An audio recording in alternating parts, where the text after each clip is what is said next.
दौरा पे गए थे सर, इस पे आप जनता को मैसेज क्या दें? विदेश का दौरा मेरा 4 देशों में मैं गया। एक कंट्री में हमारा भारत और साइप्रस, जो हमारा भारत की यूनिवर्सिटी, और साइप्रस यूनिवर्सिटी, जो साइप्रस देश है, बहुत अच्छा देश है, बहुत साफ़ सुथरा। नमस्कार, मैं हूं गुड्डू चौबे और आप देख रहे हैं बिहार खबर। इस वक्त की सबसे बड़ी और ब्रेकिंग खबर आपको दिखाने जा रहे हैं। दिल्ली विश्वविद्यालय के प्रोफेसर अखिलेश दुबे सावन के पावन महीना में बाबा ब्रह्मेश्वर नाथ के पूजन करने आए हैं। साथ ही में देखिए, जैसे कि हमारे मंदिर के पुजारी डमरू बाबा अखिलेश दुबे जी, कारनाथ पांडे जी भी जुए हैं। मंदिर के अध्यक्ष भगवती पांडे जी भी हैं। आइए आज दिल्ली विश्वविद्यालय के प्रोफेसर अखिलेश दुबे से बातचीत करते हैं। सर, बिहार खबर में आपका स्वागत। जी, बहुत बहुत नमस्कार, आपका स्वागत है, आपका भी। सर, आज बाबा ब्रह्मेश्वर नाथ मंदिर में आप पूजा करने आए हैं। सर, मंदिर में आके आपको कैसा लगा? मंदिर में यदि घर सुख शांति समृद्धि हो तो घर भी मंदिर है, अच्छा लगता है। सकारात्मक प्रवृत्तियां का जागरण होता है। यहाँ तो भगवान प्रत्यक्ष रूप से हैं, वो भी भोलेनाथ हैं, महादेव हैं, देवों के देव महादेव हैं। सर, एक खास बात बताइए, मंदिर में आप आए, दर्शन किए, पूजा पाठ किए, इसमें सर अगर कोई त्रुटि हो तो आप जनता को मैसेज? नहीं, कोई त्रुटि नहीं है। थोड़ा सा मुझे लगता है कि जिस प्रकार से सारे हमारे तीर्थ स्थल अभी जो कॉरिडोर बन रहा है, जैसे विश्वनाथ मंदिर जी का बन गया, महाकाल जी का बन गया, विंध्याचल जी में भी बन रहा है, सोमनाथ जी में बन रहा है, मुझे लगता है कि बाबा ब्रह्मेश्वर नाथ का भी कॉरिडोर बनना चाहिए। ये मेरे मन में है। अब मन में है, कोई चीज़ें मन में ही आता है पहले। सर, क्या आप साता में आएंगे तो इस मंदिर का परिवर्तन लिखित है? इस मंदिर से मेरा अटूट रास्ता है। आप जितने यहाँ देख रहे होंगे ना लोग, जो अभी आपके चुनाव में चाहे प्रत्याशी के रूप में घूम रहे हैं, शायद ही जितने बार मैं यहाँ दर्शन किया हूँ, चूँकि कोई शिवरात्रि में छोड़ता नहीं था। जितने दिन मैंने 12वीं कक्षा तक मैंने पढ़ाई किया है इसी बक्सर जिले से, और प्रत्येक शिवरात्रि को मैं जल चढ़ाने भगवान और बाबा ब्रह्मेश्वर नाथ के पास आता था। और इन्हीं का आशीर्वाद है कि आज भारत के सबसे बड़े विश्वविद्यालय में मैं पढ़ा रहा हूँ और इतने बड़े पार्टी में। एक खास बात जनता जानना चाहते हैं, अभी फिलहाल में आप विदेश के दौरा पे गए थे सर, इस पे आप जनता को मैसेज क्या दें? विदेश का दौरा मेरा 4 देशों में मैं गया। एक कंट्री में हमारा भारत और साइप्रस, जो हमारा भारत की यूनिवर्सिटी, और साइप्रस यूनिवर्सिटी, जो साइप्रस देश है, बहुत अच्छा देश है, बहुत साफ़ सुथरा देश है। पूरे यूरोप के लोगों का डेस्टिनेशन है वो, टूरिस्ट के क्षेत्र में, पढ़ाई के भी क्षेत्र में। तो उस यूनिवर्सिटी से हमारा कुछ बातचीत चल रही है।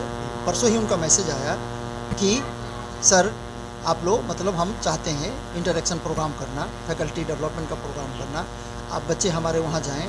मैंने वो जो नॉलेज सिस्टम को चाहते हैं कि हमारे भारत के नॉलेज सिस्टम से और वहाँ का नॉलेज सिस्टम, वहाँ की टेक्नोलॉजी हमारे यहाँ, हमारी टेक्नोलॉजी वहाँ, जैसे कि मेडिकल वहाँ अच्छा है, मेडिकल की पढ़ाई बहुत अच्छी है वहाँ, सस्ती भी है, मैनेजमेंट की पढ़ाई, कंप्यूटर की पढ़ाई, ये सब मैंने देखा, हिस्ट्री की पढ़ाई भी बहुत अच्छी है वहाँ। तो ये सब चीज़ें मुझे लगा कि भारत के यदि इंटरेक्शन प्रोग्राम बनता है तो बहुत अच्छा होगा। सर, यहाँ के आप विदेश के दौरा पे गए थे, यहाँ के युवाओं के लिए आप क्या संदेश दें? यहाँ के युवाओं के लिए एक ही चीज़ मुझे समझ में आता है कि सबसे पहले तो जो मैंने अभी 6 महीना जो मैं चुनाव में भी दौड़ा किया, तो मैं युवाओं से ज़्यादा बात करता हूँ, युवाओं के बीच में ही रहता हूँ। तो मैंने देखा कि बच्चों में कहीं ना कहीं द्वंद्व का भाव है, बड़ी ही मैंने क्रिस्टल क्लियर नहीं है कि जीवन में करना क्या है। और यदि इस तरह की बात है, संशय यदि है, तो कृष्ण का सूक्ति मुझे याद आती है। कृष्ण कहते हैं कि संशय से, अर्जुन को कहते हैं कि आत्मा मर जाती है, इसलिए जीवन में संशय तो होना नहीं चाहिए। और यदि युवा शक्ति को यदि संशय है कि बीए करने के बाद मुझे क्या करना है, ये समझ में नहीं आ रहा है, तो मुझे लगता है कि वो ज़रूर इस बात को ध्यान रखें कि बीए करते करते ही सोच लें कि हमको जीवन में आगे क्या करना है। सर, आज ब्राह्मण कुल में सप्तमी का पूजन होता है। आप अपने जन्मभूमि पे आके सप्तमी के पूजन किए और वहाँ से निकल के डायरेक्ट बाबा ब्रह्मेश्वर नाथ मंदिर में आके दर्शन किए, तो सर मंदिर में आपको क्या लगा कि मुझे यहाँ यूनिक करना चाहिए?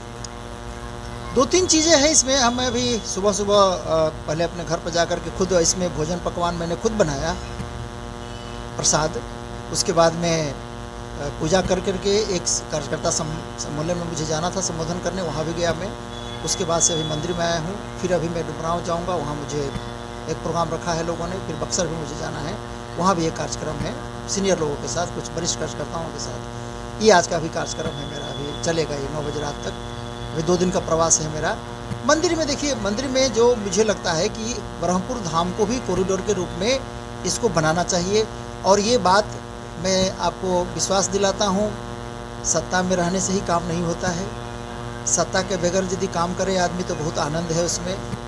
सरकार के साथ मिल करके हम चाह रहे हैं, हम चाहेंगे कि ये कॉरिडोर भी बने, और इसकी मैं चर्चा ऑलरेडी शुरू कर दिया हूँ। और इसके लिए मुझे दान भी देने वाले बहुत लोग तैयार हैं। आपको पता नहीं है, बहुत ऐसे लोग हैं जो चाहते हैं, जो ब्रह्मपुर से, बक्सर ज़िले से लगाव रखते हैं, बाहर में है, विदेश में है, कि ये मंदिर का जीर्णोद्धार बहुत अच्छा हो और ये भी कॉरिडोर बने।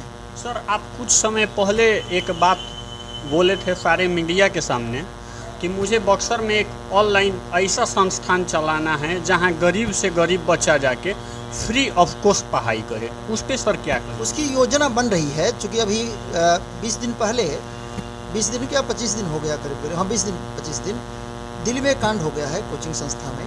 जो उन लोगों को जो मेंटर हैं पूरे भारतवर्ष के, उन लोगों से बात हुई थी, तो उन लोग भी थोड़ा परेशान है आजकल। कुछ घटना हो गई थी ऐसा, जो बारिश ज़्यादा हुई तो लाइब्रेरी में पानी चला गया, कुछ बच्चों का नुकसान हो गया, तो इसलिए वो अभी थोड़ा सा, अभी उसका अभी मैंने उद्घाटन नहीं कराया। लेकिन मुझे लगता है कि अक्टूबर आते आते नवरात्रि में मैं उसका उद्घाटन कराने का प्लान कर रहा हूँ, और मैं फ्री शिक्षा देने का संकल्प जो लिया है उसकी सिद्धि कराऊँगा मैं यहाँ। सर, आप साता में ना रह के भी के लिए इतना बढ़िया मैसेज दे रहे हैं, सर साता में आने के बाद क्या कीजिएगा? सत्ता में आने से ही काम नहीं होता है। देखिए, जो आदमी काम करने वाला है ना, वो सत्ता के बगैर भी काम कर सकता है। ऐसे भी हम संगठन में काम करते हैं, समाज सेवा के भाव से करते हैं हम लोग, तन मन धन भी लगाते हैं अपना, क्योंकि संगठन में ही होता है, तन मन धन तीनों लगाना पड़ता है हम लोग को। तो इसलिए उस भाव से हम लोग काम कर रहे हैं। ऐसा नहीं है कि उसके लिए हमको सत्ता में आकर ही हम काम करेंगे। यदि सत्ता